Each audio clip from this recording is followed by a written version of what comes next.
In today's episode of Quick Chat, I speak with John Hills, VP of Marketing at CrowdCube, whose crowdfunding platform has helped the likes of Monzo raise millions from their communities. If you found this podcast interesting, please leave a like, and I'd love to hear your thoughts in the comments below. Hey, John, thanks for taking the time to join the podcast. I'd love to get a better understanding almost of your journey in marketing and what initially sparked your interest in marketing. Yeah, it's a good question. I think everyone's answer to that is quite different. I suppose when I think about that, I start with how do I define marketing and how did it end up where I am today? And so when I think about what marketing means, it's really about persuading people. It's Sure. you make the banal memorable. You sell the whole, not the drill. You craft messages that resonate, inspire, and push people to action. Mm-hmm. And the reason I mentioned that is that how I got involved with marketing is it's kind of a happy accident, but it was always going to point that way in the long run anyway. So I've always loved to read. I love languages, and I'm fascinated by how we communicate thoughts and how they transmit through people and groups and societies. All to say that that interest in ideas and concepts meant that something I was interested in at school, I ended up studying literature at university. So I looked at French and Spanish literature, finished my degree, 23 years old, full of energy, full of ideas. If I'm honest, probably a little touch of arrogance as well. Anyway, the world's mine. Let's do it. Bring it on. I know everything. Anyway, I took off around the world. I lived a bunch of places. I had some amazing experiences. And then back in 2014, I found myself living in Helsinki in Finland. Why Finland? Okay. Well, my partner's Finnish, so that's why I was there. And a friend of mine was the marketing director at a SaaS startup. They just raised quite a lot of money. They were doing really well. And they needed an English-speaking content marketer. Mm-hmm. And he said, you seem switched on. So I know you like to write, you like to read. Would you be interested? And I thought, yes, that sounds really exciting, really fun. However, I didn't know anything about marketing at the time. To be honest, David, I was actually Googling what SEO is, who David Ogilvy was on the way to the interview. That's where I was 10 years ago. Anyway, I made it through the interview. I convinced the CEO, I convinced the marketing director that I wanted it and I could have a good stab at it. And they were very kind to me. They were open and saw what I had, saw what I didn't have. And really, it was a steep learning curve, but I just cut my teeth. I learned on the job. I was lucky enough to have a very supportive boss who I guess saw the potential and wanted to help me develop. He taught me everything that he knew. I had great colleagues in the marketing team that helped me with that. And, a great product that I was really able to launch and maximize through content. So a lot of it in that time was being visible on search engines, doing PPC. So that's where I cut my teeth. That's how I learned what I was doing. Since then, it's been 10 years, worked at 4 different startups. One got acquired, which was nice. One failed, which was tough, but it's probably where I learned the most. One's still going. I'm holding out for an exit, but who knows? And the other one is CrowdCube. So that's basically how I ended up here. Happy accident, but I feel like I was always going to end up here on some level anyway. That's amazing. And you said a few things that are quite interesting as well. You mentioned that when you first started off in marketing, obviously you had a lot of energy. You knew that you could do the work, but you didn't necessarily know what went into marketing. And like you said, you were kind of Googling all these things prior to the interview. Now that you're in a leadership position, I'd love to know almost when you're hiring, do you just strictly look for aptitude or is it attitude as well? I think it's both. I think you can define it as skill and will. So when I'm hiring, I'm looking to see or understand, do people have the essential toolkit that I'm looking for in core competencies? And I think one thing to bear in mind there is, of course, each business, when you're hiring, you have a very specific almost piece of the puzzle that's been created organically over time in your business.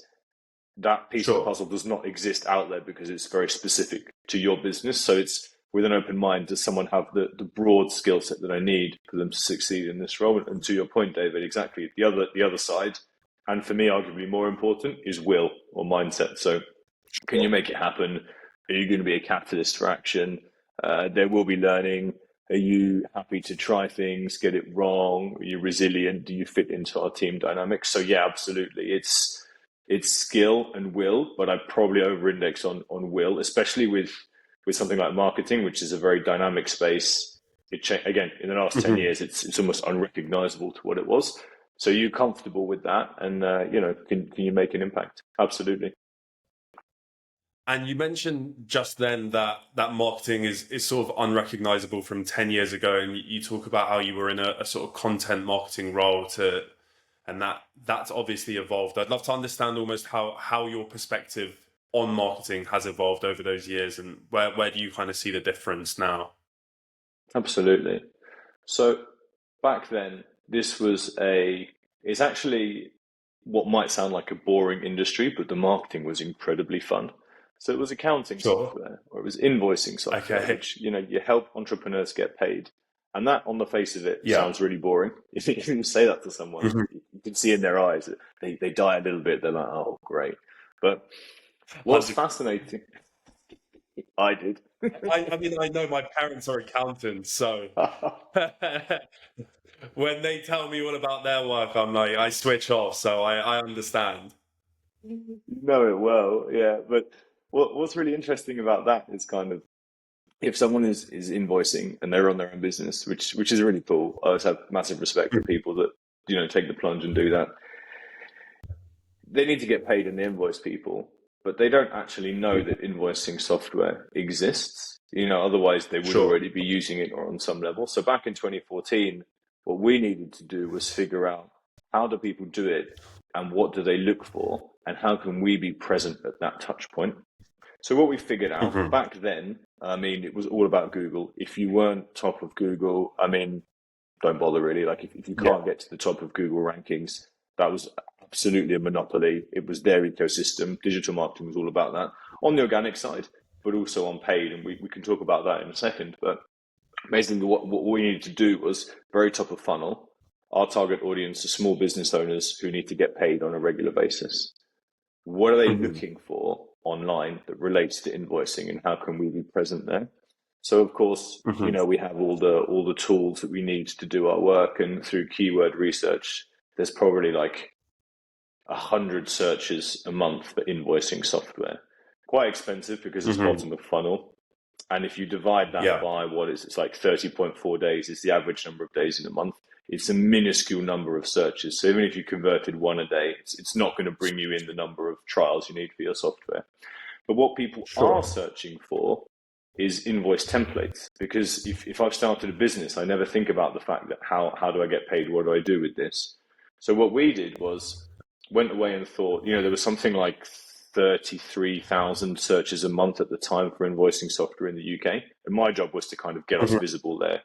So what we did was, what we need to do is kind of make the best possible invoice templates that we can, give them away for free. And then when people start using your template, you can gently nudge them to, by the way, you can do this with software rather than an Excel spreadsheet, a Google Doc template, a PDF, whatever it was. So the first job was to make the best possible templates that we could on Word, Excel, and all of those kind of things, make it into a post or a page on our website, and then really start link building that out. And then again, back then it was perfectly white hat to do kind of, building up backlinks was the main way to do it. So reaching out to entrepreneurship publications or relevant businesses, and kind of basically there's a lot of cold outreach. Like, we'd love to write some content for you that'd be valuable to your audience. Would you be okay if we included a link to our invoice template or things like that? And that's kind of how we built it up. And basically, back then, to go back to your original question, being visible on Google, figuring out what people search for and how you go for it. Fast forward 10 years, I think things are a lot more fractious. There's a lot more touch points in the digital journey. Attribution is harder because it's harder to see all the different things that people go through. Google doesn't dominate like it used to. A great example of this is, if you think about 10 years ago, if you were visiting London, for example, you probably would have Googled things to do in London, and you would have got a list of ideas or experiences you might want to do. People have Sure. figured out got very good at being visible on search. So if you look up London now, I think you're hit with the history of the city, which is fascinating, but it's not what you want if you're coming to visit Yeah. London.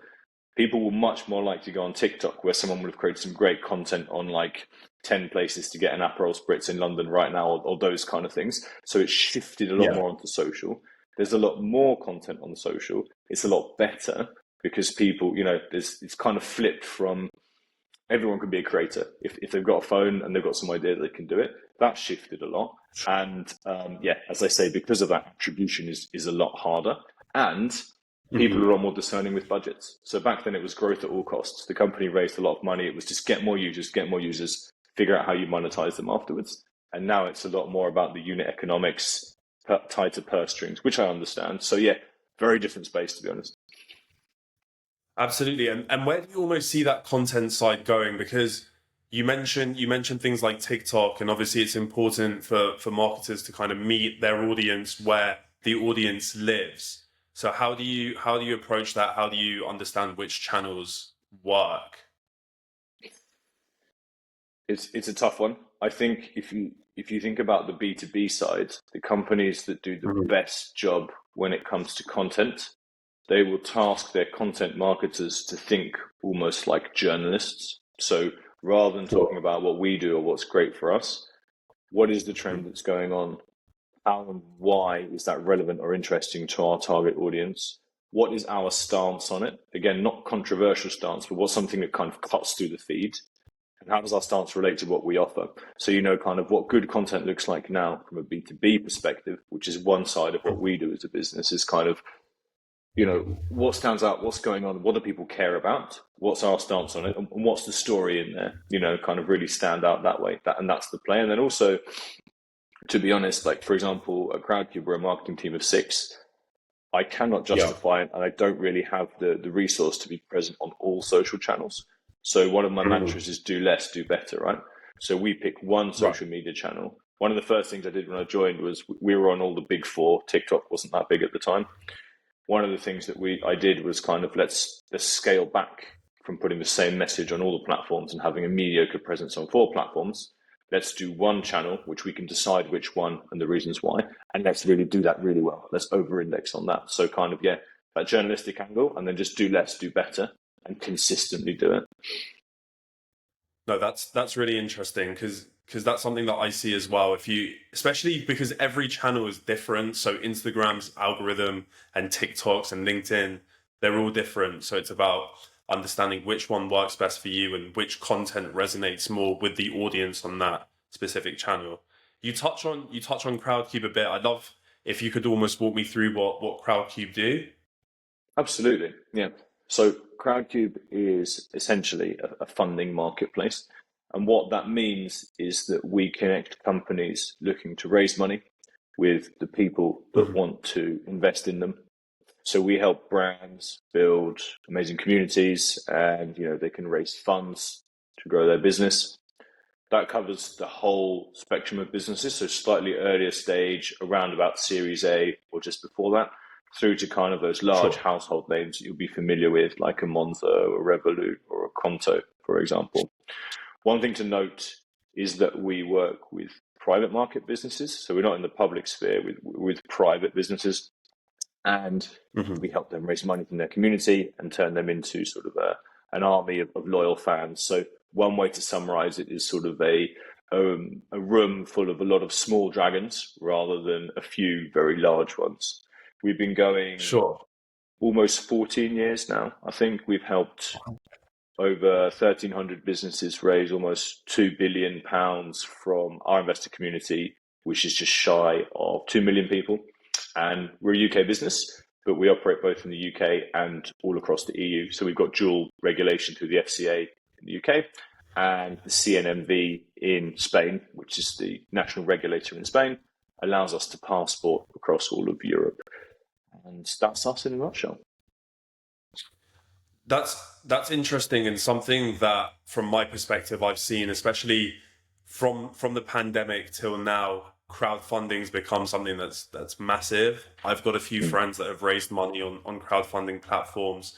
I'd love to know how CrowdCube differentiates itself from other players in this space. I think the first thing to note is the different types of crowdfunding.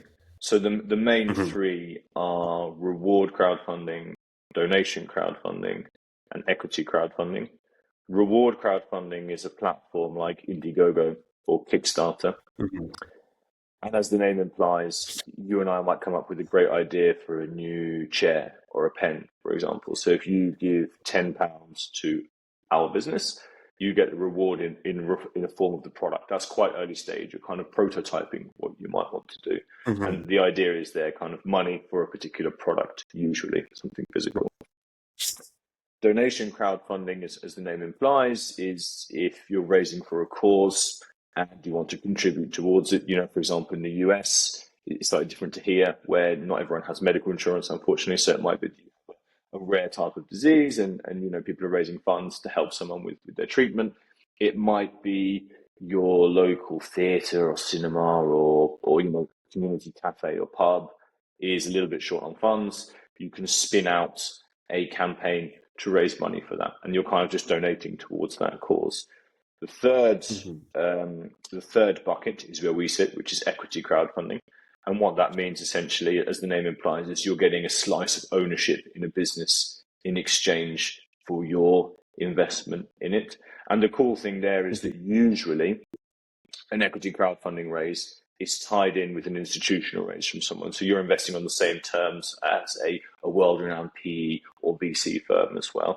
Specifically, CrowdCube as a business and how we differ to other equity crowdfunding platforms. I mean, we are biased, but of course we think we're the best. I think, Yeah.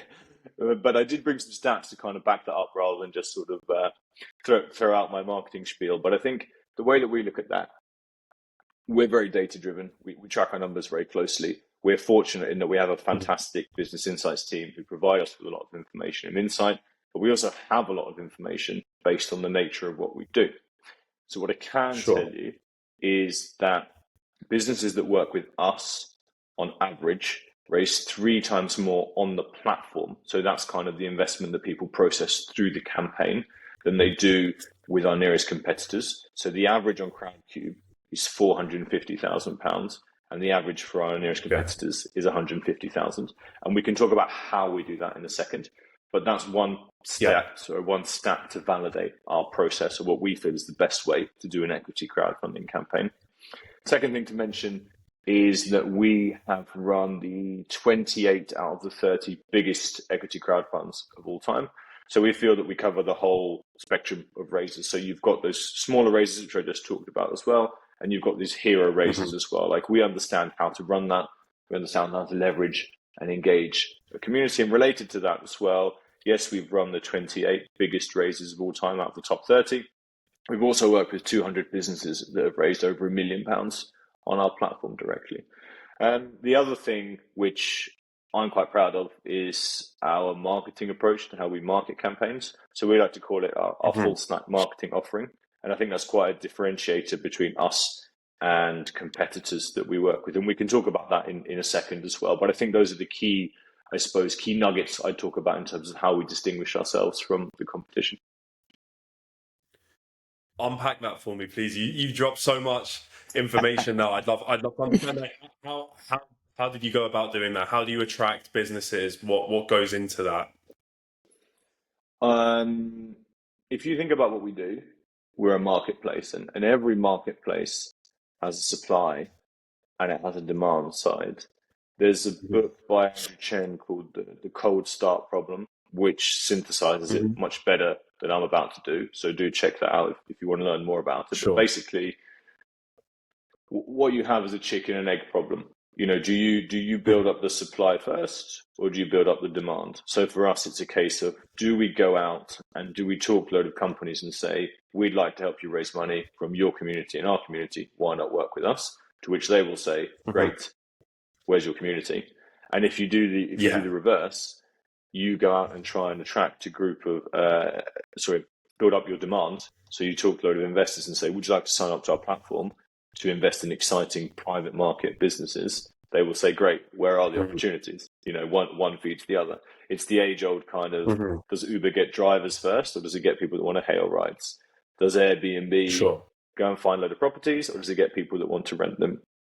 Received wisdom, if you look at the biggest marketplaces that have grown exponentially, mainly in the last 15 years, the digital ones, you'll see that they build up the supply first and they convert the demand off of it.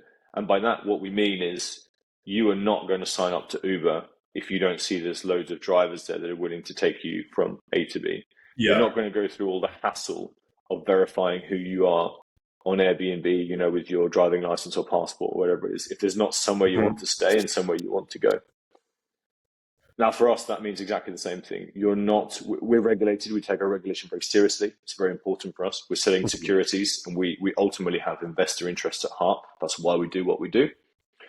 You are not going to go through the process of creating an account, doing the quiz that you need to do before you're able to invest on CrowdCube if there's not something that you want to invest in. So back to your original question, we over-index on the supply side.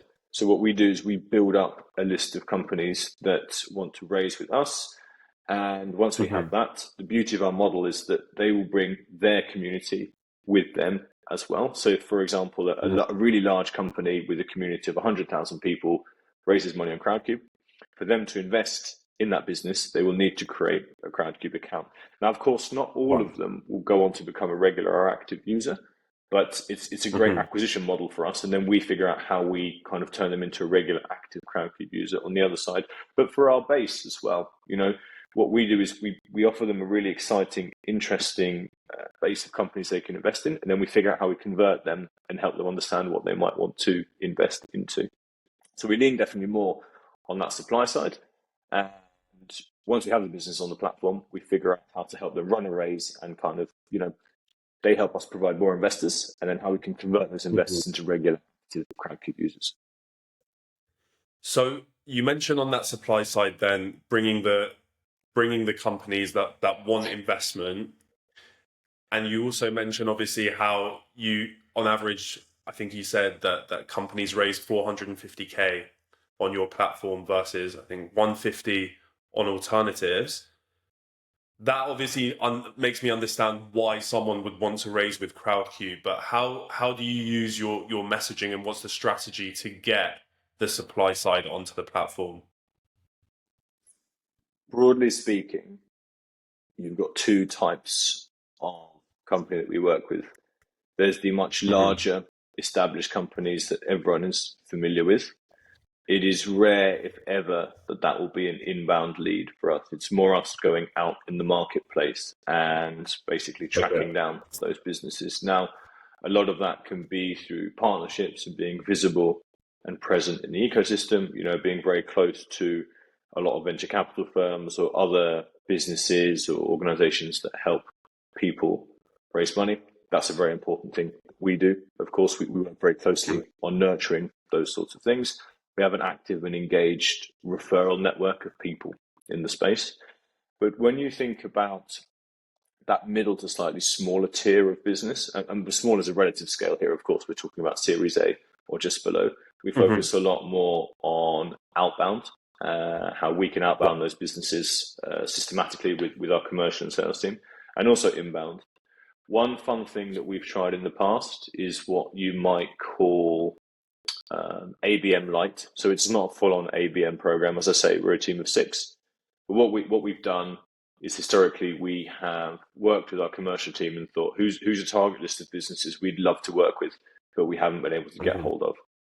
We whittled that list down by scoring them on certain things like size of business, when did they raise, how complicated is their buyer committee, and all sorts of things. It gives us a score of 5 or 6 companies, maybe more, 7 companies that we'd like to work with. Then we'll do a very targeted and bespoke outreach campaign to them, which is designed to generate a meeting for our sales team with those target companies. So that will start with things like a little bit of LinkedIn advertising to everyone that works at those companies, just priming them, getting them familiar with what we do and they understand who we are. Another thing we thought Once we do that in week 1, for example, in week 2, if we have any press or commentary that we'd like, we can use our PR agency to outreach them, just so they're aware of us. We're not asking for anything at this stage, but we wanted to talk about the ecosystem. Would you like to comment? Week 3, we thought everyone gets far too many emails, but no one really gets things physically in the post anymore. So for each company, we thought, for example, if we're targeting a fintech business, why don't we get a little bit creative? One thing people always want to know is who in my sector has raised before and how well did they do? So we looked up another fintech company that had done really well that was similar to this business on our target list. And we looked at how many investors that business had acquired through CrowdCube. And we bought a stack of jelly beans and actually counted out and measured out the number of investors that they had. And then we got one of our sales team to physically deliver the jelly beans to this target fintech account and say, wondering why we've sent you this massive stack of jelly beans. Had a QR code on the top. Scan the QR code and it kind of says, you're wondering why you've received these jelly beans? Well, there's 2,000 and whatever jelly beans in this jar. We think that if you did a crowdfunding raise, you'd be able to acquire this many more investors. The reasons this is great is, people churn less, they refer more, and they spend more on fintech platforms when they do a crowdfunding raise. How about we have a conversation? So that's how we go after those mid-tier businesses. We try and do things like that. Or another one, we were targeting a insect business, that makes food through insect protein. So we've worked with those kind of businesses. We've basically worked with every type of business that you can think of because we've worked with so many.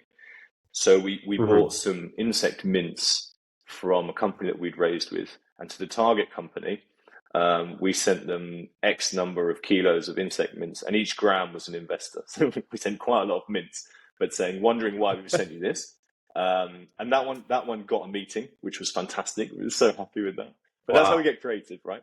That's kind of the value plays. And then on the volume side, outbound works really well for us. But when I say outbound, we're quite strategic with how we do it. So we use Flowhurst, which basically has a collection of all the company information you might need in the UK. We connect that to our CRM, and we'll put parameters in like has raised this much money in total, last raised around 12 months ago, for example, things like that, and a few other parameters, kind of our secret sauce that we know is basically an indicator that someone is perhaps ready to raise now. And then we do an outbound sequence, and those are always on. So we connect Flowhurst and our CRM. They talk to each other. As soon as someone hits the parameters, they get sent the automation. And that's another way to kind of provide leads for our sales team that they can have conversations with. That's how we build up the supply side. And then it's just generally, other things work really well for us as well. Being visible on social, LinkedIn is the main place that we're visible and that we work on. Going to events, all those sorts of things as well. Amazing. And you've covered the supply side there. Talk to me a bit more about the demand. How do you get investors to now invest in these companies? When you think high level about marketing, you've again, broad brushstrokes, you've got 3 types of media, right? You've got paid, earned, and owned. Paid, pretty self-explanatory, but you kind of pay for exposure. Now that might be PPC, which we touched on earlier. It might be something out of home. It might be a placement in some sort of media as well. You also have earned media, so PR, or you do some great content, or you put out a great report. You get a lot of coverage in tier 1 publications, also fantastic. Owned media, in many ways, in my mind anyways, is the most valuable one because it's the platform that you control the most. So for us, that means email database. And of course, we've been doing this 14 years. And one of our main sort of trump cards is our email database of almost 1 million people opted in, who we have spent 14 years nurturing and looking after a lot. And they're on our list for 2 reasons. One, because they're interested in the startup ecosystem and they want to support it. And secondly, they like to invest in private market opportunities. So when we talk to business and we talk about how we can help support their raise, our main way that we do it, we do work with paid and earned as well. But the main thing that we do is owned media. So we have a CRM team that's dedicated to supporting raises in multiple ways. We have a newsletter that goes out every Thursday, which highlights all of the campaigns that we've launched on the platform in the last 7 days. And then we do dedicated sends for the campaigns that come onto our platform. Those are things that are dedicated to driving things into the top of the funnel. Then over the years, we have built out a whole host of automations that, for example, if someone visits a page and they don't invest, we'll retarget them a few hours later, just nudging them with a bit of information saying, hey, you visited this page, but you didn't follow. Much like on social, you can follow a pitch if you're interested in it. So once someone becomes a follower, you'll get different types of automation and retargeting. And there's other automations at the end of the funnel as well, from the, borrowing from the e-com world, basket abandonment, those kind of things. That might seem like a lot of emails, and in a way it is, but we're very cautious. No one gets more than 5 emails a week. We're really protective of our base, and we hit a balance between trying different things. So how we support races is mainly through email. And why do we send so many emails? And this is the key, this is the interesting piece. We've crunched the numbers, and we know that the average investor will visit a pitch page 4 times before making an investment. And the bigger the ticket, surprise, surprise, the more times that they visit the page. So if you're looking to invest £10,000 or more, you'll visit a pitch page on average 9 times. So what we will do, we say to a business, what's your community? How can you educate, inform, and drive them to your campaign page? How do you get them to visit the page? That's the crucial first step, because once they do that, our automations, our retargeting kick in. Once they become a follower, they've moved one phase down, and then they're even closer to becoming an investor. We'll complement that with the 2 types of email that I mentioned at the start, and then we will get them to come back again and again throughout the campaign to get them to invest. So in a nutshell, our funnel is all built around repeat interactions through owned media. And from the supply side, because you mentioned companies are bringing their community onto your page, you're supporting them with bringing the investor to invest. So almost aside from investing, how can the supply also use crowdfunding for their own marketing strategies as well? If you think of crowdfunding, ultimately it's a marketing exercise, right? You're, like we talked about, you're kind of educating or talking to someone about. I would certainly not call fundraising boring, but it may seem like an operational thing. You're making it exciting, and you're asking people for money, right? Which is hard to do and getting increasingly hard based on macroeconomic dynamics. But basically, it's a marketing exercise. So how you can use a crowdfunding campaign over and above just to raise money. Plug it into any other marketing that you have going on at that time, and if you tie the 2 together, it's going to work incredibly well for you. So if you've got a product launch coming up, tie in the crowdfunding race to that, because you've got more eyeballs, more awareness on your business, more scrutiny. It's a great time to announce that kind of thing. Any really exciting partnerships. We work with a lot of FMCG brands who might be launching a new partnership with a new distributor or new types of flavors or that kind of thing. Any milestones about your performance. It's really all about momentum. A lot of crowdfunding campaigns follow a smile curve. There's a burst of activity at the start. It's sort of human nature to leave things till the end, so it picks up at the end. So in terms of how a business can use it to gain attention, it's quite a public thing to do a crowdfund. We're very transparent, so you have to share quite a lot of information about your business. Nothing that's kind of going to cause any problems. But given that there's so much scrutiny, really that's the way to maximize it, I think. 100%. And you mentioned on that scrutiny part, and you have to give quite a lot of information. When we think about the investors as well, how do you retain them? How do you get them to invest more than once into one of your businesses? We do a lot of user research. So we know that people invest with the head and with the heart, and we're all a mixture of both of those 2 drivers.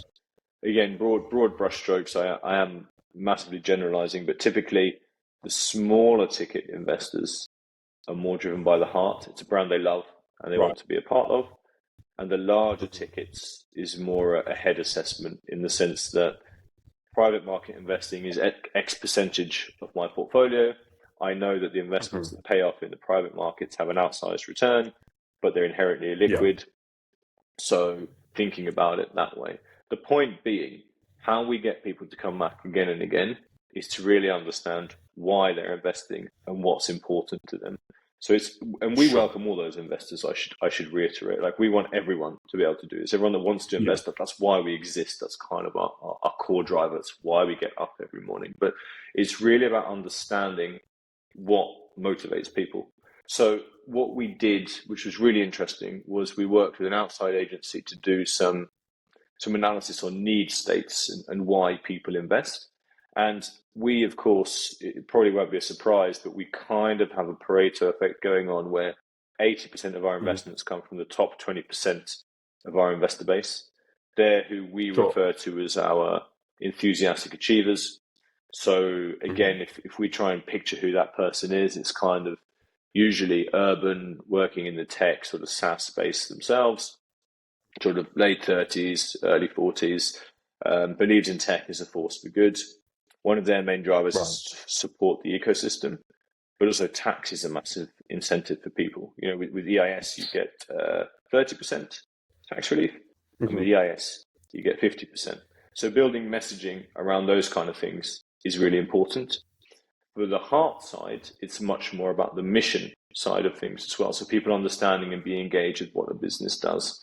And for us, how we keep them engaged, we take a very data-driven approach. So we track very closely how many of those different groups of people are visiting our website on a regular basis, how often they invest, how, you know, they move from one group of kind of the one-time investor to a more active investor to a super active investor, overlaid by ticket size, and sending different types of email to those sorts of people.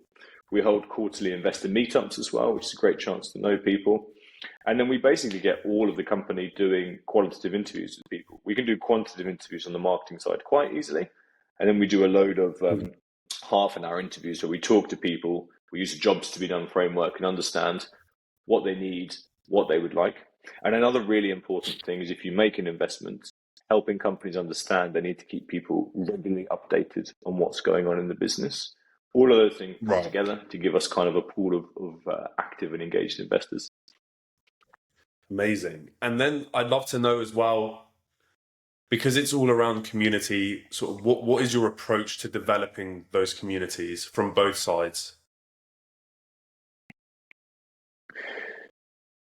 On the business side, as I said, we've got 1,300 businesses that we work with. And one thing to note about when businesses invest or they raise money with CrowdCube, we have a nominee structure, which means rather than having, you know, hundreds or thousands of people on your cap table, it's CrowdCube that appears to its nominee tool on your cap table. So it keeps it nice and clean. It looks good. And so what that means is we help manage that on behalf of businesses. So around about 30% of our business is repeat business from businesses that we work with. One, because growth companies do have capital requirements. The cycle varies, but it's maybe between 12 to 24 months for that kind of Series A type business. So if we help them manage that, keep them engaged, we understand any corporate actions that they need to do, that will keep them engaged on the community side, on the company side. Also there to answer any questions they have. We have a founder WhatsApp group for that business as well, where they can help out each other. We also offer them a host of rewards and sort of discounts and special deals for third-party services that might be relevant or interesting to them on the business side. And on the community side, it kind of ties into what I said before, really understanding what's important to people, making them feel like they're part of a group or a movement. They get regular updates from those businesses. And from our side, making sure we cater to the needs that they have and what they want. Absolutely. And just as a final thing for me, obviously brand is such a big thing especially when you're running a marketplace. I'd love to know, what is your approach to brand on a kind of long-term basis? That's a great question. I think one thing that's important is consistency. You need to be patient. You need to be relevant, and you need to be of value. You need to listen to what's going on in the market. You mentioned earlier, obviously, COVID. I mean, capital raising was a different world in 2019. Through COVID, it was very different as well, and it's changed again. Now things are picking up, but you know, it's kind of never still. It goes up, it goes down. and relentless research as well. As I said, we do a lot on the investor side, but also on the company side. The other thing that works Hmm. incredibly well for us from a brand perspective, which is kind of similar to what we talked about with user acquisition, is that our brand is also very tied to the companies that are raising on the business.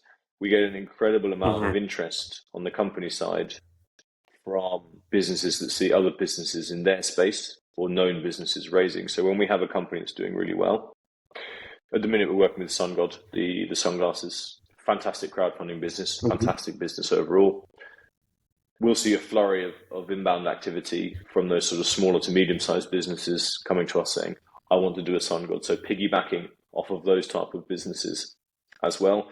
And then Sure. I suppose maximizing it and helping to support companies on our platform. We talked a little bit earlier about what makes for a great crowdfunding raise, and kind of working with those companies to give them ideas and thoughts, just being present. Some great examples are, for example, Honest Burger, when they did a raise, they have a lot of physical stores. So they gave out 100 smash burgers at each location when they launched their raise. And what that meant was they had a queue of people outside each of the Honest Burger chains in London. And people walking past would kind of get curious, and think like, what's going on here? And sort of they'd made a QR code that pointed to their crowdfunding page. And that helps us with our brand because we're indirectly visible there as well. Yoke, which do kind of breakfast food in the city, when they recently did Sure. a raise, they put their crowdfunding raise in the shop front in the window, and again it mentions CrowdCube. So those kind of things being present and relevant really help us as well. So it's a mixture of things, really. And are you coaching the businesses to do that, or is that coming from their own kind of volition? It's a mixture of both. There are some companies that are really good because crowdfunding is ultimately marketing. They know Yeah. their community really well. And I think one key thing to bear in mind is a lot of the time the advice will be people come to us and ask, how do you market a crowdfund? The first Hmm. question I always have is, what channels do you currently use? The owned, earned, paid, and we talk through that. Leverage what you already have rather than starting a new one. So if you have a fantastic presence on a PPC or a paid channel, think about how you can embed crowdfunding into it. If you've never done paid, don't start doing it right now. One of the best examples I can Sure. think of is Mouse. So the protective equipment for phones and headphones. They have Okay. a really fantastic team that take care of their paid presence. So it was quite straightforward for them to embed paid into their marketing, for their crowdfunding marketing, and it worked really well. If you have a niche B2B clean tech company that doesn't have nor need a paid presence, then where we come in, our value is to say like, well, don't use that. But if you go to a lot of events, so you have a really good and engaged email list, maybe think about using that. But Hmm. each company is assigned an account manager who coach them through all these things, who's an expert in, we talked about the funnel and different phases and the interactions and stuff. They'll talk them through that. But the company's key is really getting people to visit the pitch page. So yeah, we'll understand from them how big their community is, how they might market to them, and how they can embed the crowdfunding message in there.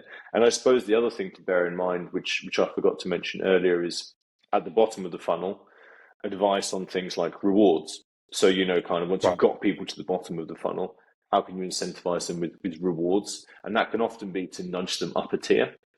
So if you can see that most of the people that invested in your campaign have put in a ticket of £150, can you put a reward at the £200 mark to try and nudge them up a little bit more? So that's more where our coaching and our value add comes in. A lot of the businesses are doing these things anyway.